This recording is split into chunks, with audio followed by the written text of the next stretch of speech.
संभाल के, आराम से आराम से।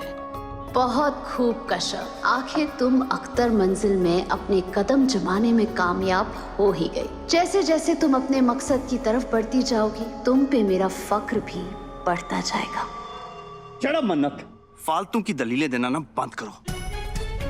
मैं तुमसे मोहब्बत करता हूँ, इसका मतलब ये नहीं कि गलत काम में भी तुम्हें सपोर्ट करूंगा। तुम भले गुस्से में थी, लेकिन इसका मतलब ये नहीं कि किसी की जान लेने के लिए खड़ी हो जाओ। तो मैं और क्या करूं सुभान? जीना हराम करके रखा है मेरा उस इबादत ने। इबादत ने कुछ नहीं किया मन्नत।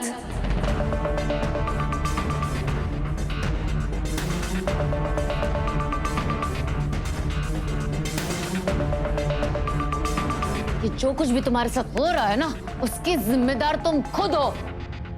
मुझ पे इल्जाम मत लगाओ। तुम किसी का शौहर छीनने की कोशिश करोगी, बंद कमरे में अपने गुनाहों का बाजार सजाओगी, दूसरी औरत बनके किसी का घर उजाड़ोगी, तो दुनिया तो तुम्हें गालियां ही देगी। चुप हो जाओ इबादत। क्यों चुप हो जाऊं मैं? तुम्हें आईना दिखा रही हो तो बहुत तकलीफ हो रही है। तुम एक नंबर की बेहया, बेशरम, Stop it, guys! Stop it! कम से कम मेरी तबीयत का तो लिहाज करो यार। मैं इस कंडीशन में नहीं हूं कि तुम दोनों की बकवास सुनो, प्लीज। मन्नत, 100 बात की एक बात, तुमने गलत किया।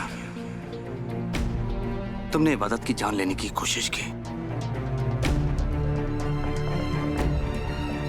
और इबादत, इसका मतलब ये नहीं कि तुम पलट कर मन्नत पे वार करोगी। सुभान, मैंने मन्नत पे इसलिए पलटवार नहीं किया है क्योंकि इसने मेरी जान लेने की कोशिश की। मैं तो रिश्तों में जान लुटाने वाली लड़की हूं।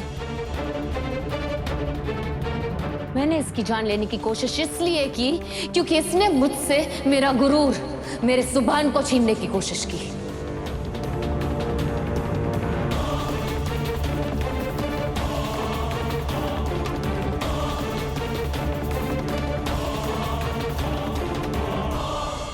मुबारक हो दुआ बेगम, इस घर में मेरे कदम पड़ते ही तुम्हारी बर्बादी का आगाज शुरू हो गया।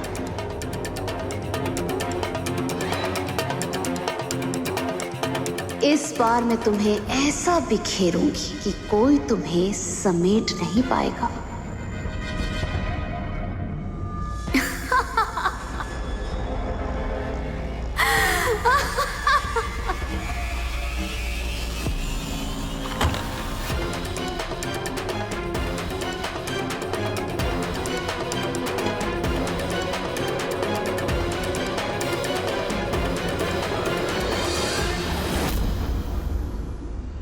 अरे आप, क्या बात है, तुम इतनी घबराई हुई क्यों? आप अचानक आ गई ना तो मैं डर गई थी। आई एम सो सॉरी, मेरा ध्यान कहीं और था, इसलिए बिना इजाजत दरवाजा खोल दिया। कोई बात नहीं। मैं पानी लाई थी तुम्हारे लिए। Thank you.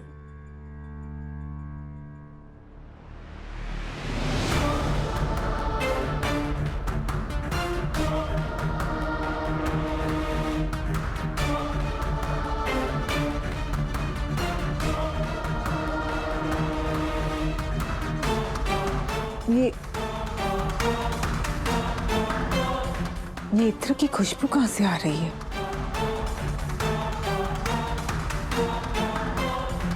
ये तो जानी पहचानी सी खुशबू है।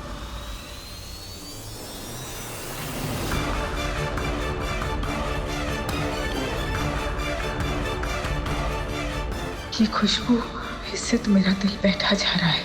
ये तो गजल।